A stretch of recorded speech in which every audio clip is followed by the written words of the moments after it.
insonda deydilar 3 xil do'sti bo'ladi.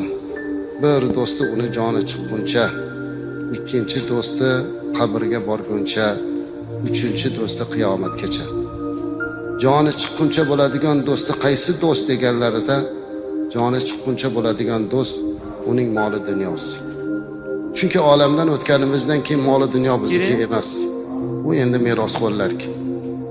Qabrigacha boradigan do'st kim? Bu uning farzandlari, aqrabo, yaqinlari. Qabrgacha boradi.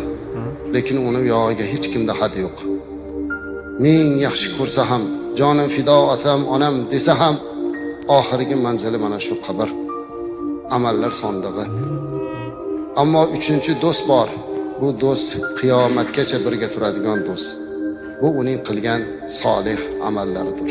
Ana shu amal xolis bo'lishligi, Alloh